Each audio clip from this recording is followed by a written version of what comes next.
جو طلب ہے، جو بجلی کی ڈیمانڈ ہے، وہ 28,400 میگا واٹ کی ڈیمانڈ ہے، اور جو کہ 2700 میگا واٹ وہ فیڈرز جو لاس میکنگ فیڈرز ہیں اس میں چلی جاتی ہے، اور اس کے اندر میں مزید آگے بتاؤں گی کہ ان لاسز کو کم کرنے کے لیے کیا کیا تجاویز آئیں اور اس کے اوپر عمل درآمد کرنے کو لاس میکنگ فیڈرز ہیں اس میں چلی جاتی ہے، اور اس کے اندر میں مزید آگے بتاؤں گی کہ ان لاسز کو کم کرنے کے لیے کیا کیا تجاویز آئیں اور اس کے اوپر عمل درآمد کرنے کو کابینہ نے کہا ہے۔ تو 28,400 اس وقت ڈیمانڈ ہے میگا واٹس کی جو پاکستان میں ہے، اور ایک غیر معمولی ہیٹ ویو موجودہ صورتحال ہے جس سے اس وقت چیلنجنگ سچویشن ہے جس سے نمٹنے کی کوشش کی جا رہی ہے، اور ان لاس فیڈرز کو نکال کر 25,600 ڈیمانڈ بنتی ہے جو اویلیبل اس وقت بجلی ہے، اور اس کے بعد جو سپلائی ہے اس وقت وہ 21,000 کے اوپر ہے، اور 21,000 سپلائی اور ڈیمانڈ 25,600 اگر ہو تو اس وقت جو گیپ ہے دونوں کے درمیان طلب کے اندر اور سپلائی کے اندر وہ 4,600 ہے، اور یہ اس وقت انرجی کا موجودہ پروفائل ہے جو عوام کو سمجھنا ضروری ہوگا۔ اور اس کے ساتھ ساتھ یہ بھی امپورٹنٹ بات ہے جو کہ ایک تو ڈیمانڈ اور سپلائی کا اس وقت گیپ ہے، دوسری بات کہ 4 سال کے اندر، اور یہ بالکل نہ لیا جائے کہ میں کوئی یہ کہہ رہی ہوں کہ پاکستان تحریک انصاف کی حکومت نے یہ کیا اور اب ہم کچھ نہیں کر سکتے۔ سب سے پہلے عوام کے لیے جو کابینہ کا فیصلہ ہے کہ یہ اگر سچویشن ہے تو اس کے اوپر کیا سلوشنز ہیں اور کس طرح ہم اس پوری سچویشن کے اوپر قابو پا سکتے ہیں،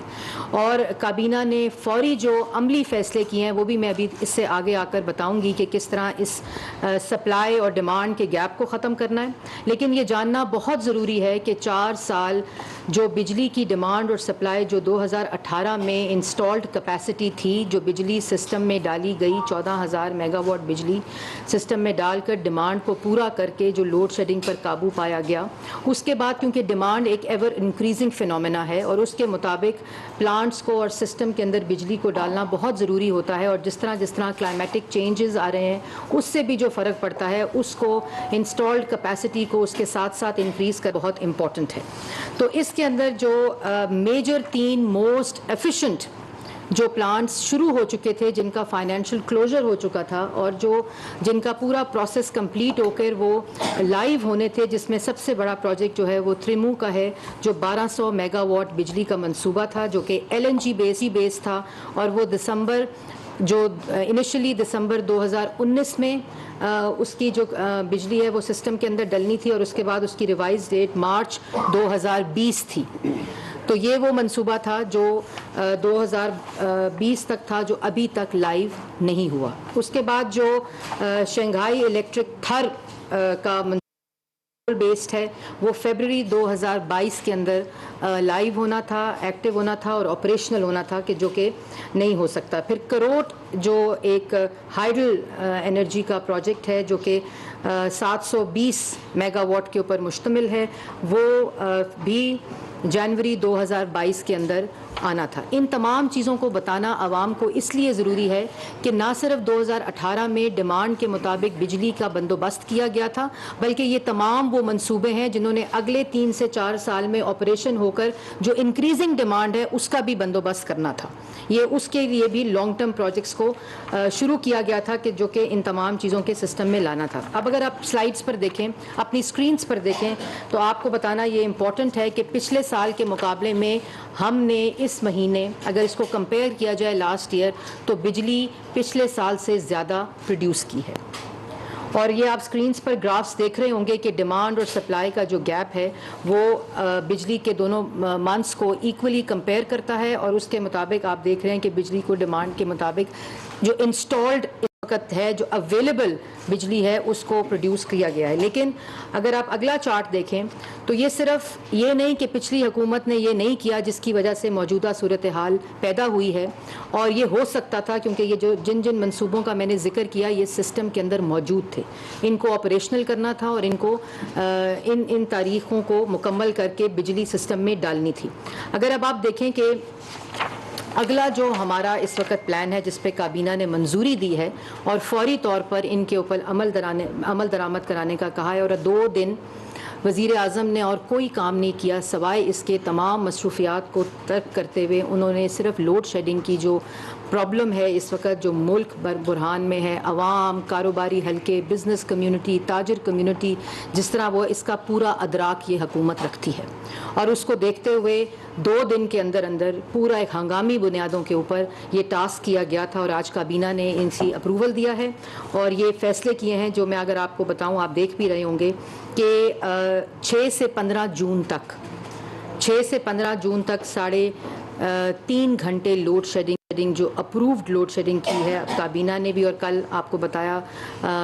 وزیر پاور نے بھی، بجلی نے، کہ کس طرح اس میں K3 کا منصوبہ، لکی، سوا، بھکی، مظفر گڑھ کا منصوبہ، جو کہ ان تمام پروجیکٹس کی پلانٹس کی جو ٹوٹل کیپیسٹی ہے وہ 2871 بنتی ہے، جس کو سسٹم کے اندر شامل کر لیا گیا ہے۔ یہ اس وقت آپریشنل ہے اور سسٹم کے اندر یہ بجلی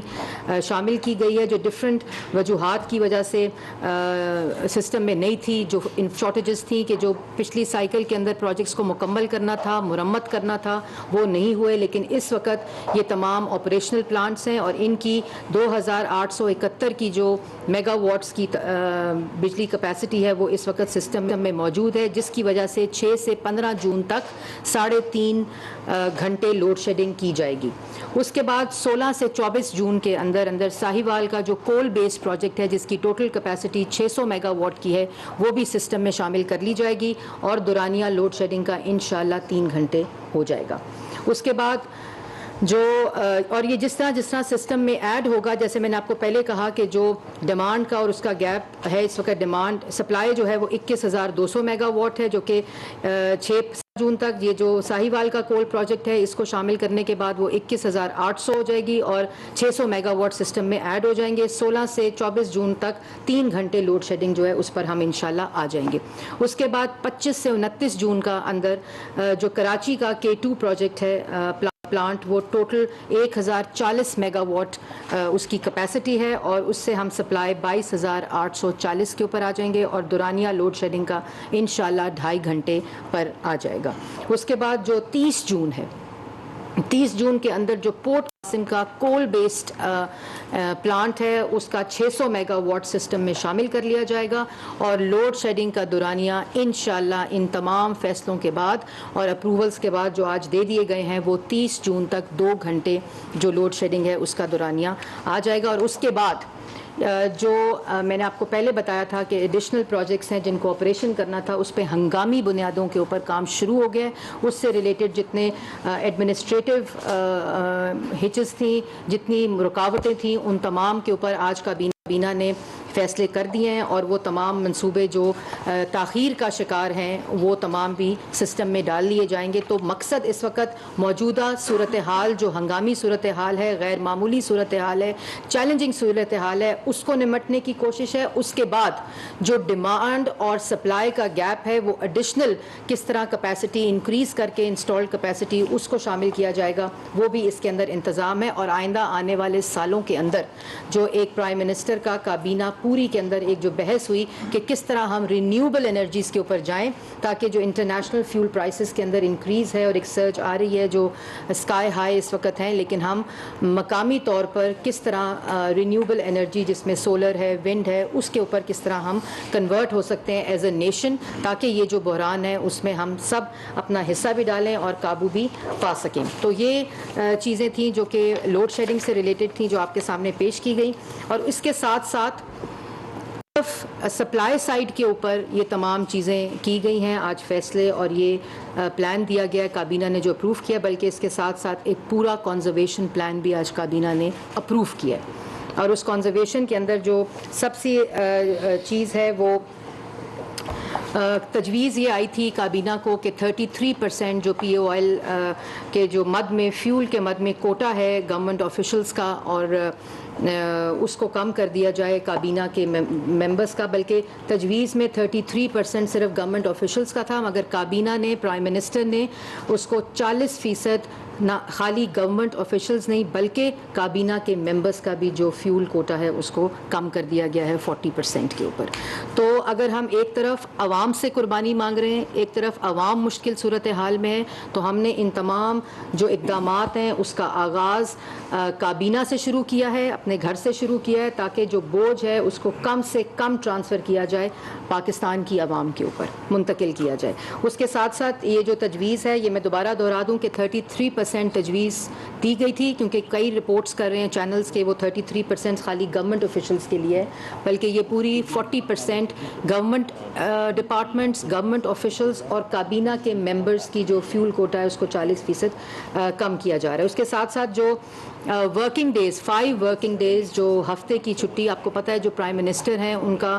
آتے ہی جو سیٹرڈے کی چھٹی تھی اس کو ختم کیا گیا تھا تاکہ زیادہ سے زیادہ کام کیا جائے، زیادہ سے زیادہ ایفیشنسی سسٹم میں ڈالی جائے. لیکن یہ جو اس وقت حالات ہیں یہ غیر معمولی حالات ہیں، یہ چیلنجنگ ٹائمز ہیں، اور اس وقت جس بحران سے ہم گزر رہے ہیں اس پہ قابو پانے کے لیے کابینہ نے سیٹرڈے کی چھٹی کو بحال کر دیا ہے، اور اس کا خالی اس ایک دن کا جو امپیکٹ ہے وہ $386 ملین بنتا ہے سالانہ، اور اس کا جو 77 ارب روپے اس کا امپیکٹ جو ہے وہ امپورٹ بل کے اوپر اثر ہوگا، جس سے ہم یہ اس کی بچت کر سکیں گے. اس کے ساتھ ساتھ جی جو اسٹریٹ لائٹس ہیں اس کے اوپر بھی ایک اور اس میں جو ورکنگ ڈیز ہیں اس کے اندر جو فرائیڈے ہے اس کو ورک فرام ہوم کی تجویز آئی ہے، اور پاور منسٹری کی طرف سے، اور اس کے اندر آپ کو پتہ ہے کہ کووڈ کے اندر بھی اس قسم کے ورک فرام ہوم کا صورتحال تھا، لیکن اس پہ پرائم منسٹر نے ایک کمیٹی تشکیل دی ہے کہ اگر اس کا کیا میکینزم ہوگا ورک فرام ہوم کا، تاکہ ایفیشنسی پہ فرق نہ پڑے، اور ہم کس طرح اس کو بہتر طریقے سے، زیادہ مؤثر طریقے سے ہم اس کو اعلان کرنے کے بعد اس کا فائدہ اٹھا سکتے ہیں. تو اس پہ ایک کمیٹی تشکیل دے دی گئی ہے جو اگلے کابینہ میں اس کی تمام تجاویز کو پیش کرے گی، اور اس سے جو امپیکٹ آئے گا اور کیسے اس کا میکینزم ایڈمنسٹریٹولی ہوگا اس کا اعلان کیا جائے گا. اس کے بعد جو switching off alternate street lights ہیں اس کے اوپر ایک سحر حاصل گفتگو ہوئی، کمپلیٹ بحث ہوئی، اور اس پہ بھی اپروول دیا گیا ہے کہ ہم اس کو پروونسز کے ساتھ مل کر، میونسپل اتھارٹیز کے ساتھ مل کر اس کو یقینی بنائیں کہ آلٹرنیٹیو ڈے نائٹس کے اوپر آپ لائٹس جو ہیں اسٹریٹ لائٹس ان کو جلائیں، اور اس کا بھی امپیکٹ جو ہے وہ خاصا اس کے فائنینشیل امپیکٹ پڑے گا. اس کے بعد ایک تجویز آئی تھی early closure of commercial markets کے، اور یہ ہوتا بھی رہا ہے، یہ ایک ایسا ایکسپیرینس ہے جو ہوا ہے، لیکن اس کے اوپر ایک کل میٹنگ ہو رہی ہے جو کہ تمام وزرائے اعلیٰ تمام صوبوں کے، وہ نیشنل اکنامک کونسل کی میٹنگ ہے. بڑے سخت ہیں، مشکل صورتحال ہے، فسکل سپیس کم ہے، اور اس وقت ہمیں مزید زیادہ بہتر، اہم اور مشکل فیصلے کرنے کی ضرورت ہے. یہی تقاضا اس وقت حالات ہم سے کرتے ہیں، یہی تقاضا آپ ساری قوم ہم سے کرتی ہے. لیڈرشپ ہے بھی یہی کہ آپ مشکل وقت میں اچھے، بھلے وہ مشکل ہی فیصلے ہوں لیکن وہ فیصلے کر کے، تاکہ آئندہ آنے والے دنوں میں کوئی بہتری کی نوید مل سکے. اس صورتحال میں جب ڈکلائن ہو رہا ہو اور آپ ڈکلائن کو روکتے ہیں پھر اس کو امپروو کرنے کی طرف چلتے ہیں، تو اس پہ کابینہ کے اندر مکمل طور پہ وزیر اعظم صاحب بھی اور ساری کابینہ اس پہ متفق تھی کہ ہمیں، جس طرح مریم نے بھی بتایا آپ کو کہ بہت سارے فیصلے وہ تھے جو آسٹیریٹی میئرز کے حوالے تھے، بہت سارے وہ ہے جو قوم کی عادات بدلنے کے حوالے سے، کابینہ کو اپنے آپ کو، گورنمنٹ کی پرفارمنس کو امپروو کرنے کے حوالے سے، اور اسی طرح پاکستان کے اپنے اس وقت دنیا میں اوورال جو انرجی ہے اس کی قیمت بہت بڑھ رہی ہے، اور خاص طور پہ کول کی، تیل کی، ان دونوں پہ انحصار کم کرنے کے لیے آج یہ بھی ایک فیصلہ ہوا، بلکہ اس کے اوپر وزیر اعظم صاحب آلریڈی ٹاسک فورس بنا چکے ہیں کہ لوکل کول کے استعمال کے جتنے بھی ذرائع ہیں، وہ تھر کول ہے یا ہمارا بلوچستان کا یا پنجاب کا یا ملک بھر میں جہاں بھی، اس کول کے استعمال کو جلد از جلد ہمارے جو پلانٹس ہیں ان کے اندر استعمال کیا جائے. اس میں پلانٹس کی کنورشن کے لیے وزیر اعظم نے چائنیز جو کمپنیز ہیں ان کے ساتھ بھی بات کی ہے، جاپنیز کے ساتھ بھی بات کی ہے، باقی لوگوں سے بھی وہ کر رہے ہیں تاکہ اپنے وسائل کے اوپر انحصار کیا جا سکے. اور آخری گزارش یہ ہے کہ اس میں ٹارگیٹڈ سبسڈی یہی بنیادی طور پہ ایک اصول رکھا گیا تھا. این بلاک سبسڈی جو ہے وہ ممکن نہیں ہے. وہ کون سی سبسڈی ہے جو لینڈ کروزر والے کو بھی دی جائے اور 70 cc موٹر سائیکل والے کو بھی دی جائے؟ یہ نہیں ہو سکتا کہ 70 cc والا 1 لیٹر پیٹرول ڈلوائے اور اس پہ 80 روپے یا 100 روپے اس کو سبسڈی مل جائے, اور اسی کے ساتھ کھڑا ہوا لینڈ کروزر والا 100 لیٹر تیل ڈلوائے اور وہ 10,000 روپے کی سبسڈی لے کے چلے. یہ ممکن نہیں ہے. لہٰذا اس کو ٹارگیٹڈ سبسڈی کی طرف لے کے جانا ہے. اس وقت ہمارے کوئی 7 ملین کے قریب, اب 9 ملین کے قریب ہو جائیں گے BISP کے جو بے نظیر انکم سپورٹ پروگرام کے بینیفیشریز ہیں, اور اس میں 7 ملین کا اور اضافہ کیا جا رہا ہے تاکہ ٹارگیٹڈ سبسڈی ان لوگوں تک جو اس سارے مہنگائی کی ویو سے یا عالمی منڈی میں تیل کی قیمتیں بڑھنے سے, یوٹیلیٹی بلز میں اضافہ ہونے سے جو ڈائریکٹلی ہٹ ہو رہے ہیں ان کو ریلیف دیا جائے, اور جو بندے جو کلاس سہ سکتی ہے ان کو سبسڈیز نہیں بلکہ ان کے اوپر وہ بوجھ بھی تھوڑا ٹرانسفر کیا جائے جو قوم کا بوجھ ہے. اسی طرح میرے خیال ہے یہی پالیسی جو ہے وہ اگلے سال کے بجٹ کے اندر بھی رکھی جائے گی کہ ہیو سے کچھ لیا جائے اور ہیو ناٹس کی طرف کچھ چیزیں ٹرانسفر کی جائیں. یہی فلسفی ہمیں آگے لے کے بڑھ سکتی ہے. بہت شکریہ. جی بسم اللہ الرحمن الرحیم. بسم اللہ الرحمن الرحیم. بہت شکریہ. کابینہ اجلاس کے حوالے سے جو جامع بریفنگ مختصر وقت میں آپ کے سامنے رکھی گئی ہے, اس میں یقیناً اس بات کا بھی اظہار کیا گیا ہے کہ اس وقت جو غیر مقبول فیصلے حکومت کر رہی ہے, ناپسندیدہ فیصلے کر رہی ہے, اس کا اونرشپ ہم سب اتحادی جماعتیں لے رہے ہیں, اور ہمارے پاس اس وقت اس کے علاوہ کوئی چارہ نہیں کہ ہم ہنگامی طور پر بھی ایک معاشی پلان دے رہے ہیں اور طویل المدت معاشی پروگرام پر بھی ہم کام کر رہے ہیں. اس کے ساتھ ساتھ زندگی کے ہر شعبے سے تعلق رکھنے والی تنظیموں کو بھی آن بورڈ لے رہے ہیں, چاہے وہ معاشی حوالے سے ہوں, چاہے وہ تعلیمی حوالے سے ہوں, یا اس کے علاوہ بھی جو شعبہ جات ہے ان کے تنظیموں کو بھی حکومت آن بورڈ لے رہی ہے, ان کو سن رہی ہے. اور اس کے ساتھ ساتھ جو صورتحال ہے, جس طرح قاہرہ صاحب نے بہت آسان کر کے آپ کے سامنے رکھ دیا ہے, قوم کے سامنے رکھ دیا ہے کہ جو سبسڈی دی جا رہی تھی اس سے فائدے ایک مخصوص طبقے کو زیادہ مل رہے تھے اور مجموعی طور پر عوام کو اس سبسڈی کا اتنی سہولت نہیں مل رہی تھی. تو ہم کوشش کر رہے ہیں کہ ہم ٹارگیٹڈ سبسڈی کی طرف جائیں, اور میں اس بات کا بھی آپ کے سامنے اظہار کرنا چاہتا ہوں کہ ہمارے پاس آپشنز تھے کہ ہم فوری طور پر پیٹرول اور ڈیزل کی قیمتوں کو اور دیگر قیمتوں کو فوری طور پر اور بھی کم کر کے الیکشن میں چلے جاتے, اور شاید ہماری مقبولیت میں بھی اضافہ ہوتا. تمام اس وقت جو حکومتی جماعتیں حکومت کر رہی ہیں, لیکن ہم نے اس پاکستان کی معیشت کو اور پاکستان کی جو اس وقت صورتحال ہے, انتظامی حوالے سے بھی, معاشی حوالے سے بھی, سیاسی حوالے سے بھی, اخلاقی حوالے سے بھی, اس میں ہم نے یہ اونرشپ قبول کی ہے, اور ہم اس بوجھ کو اٹھانے کے لیے متفق اور متحد ہو کر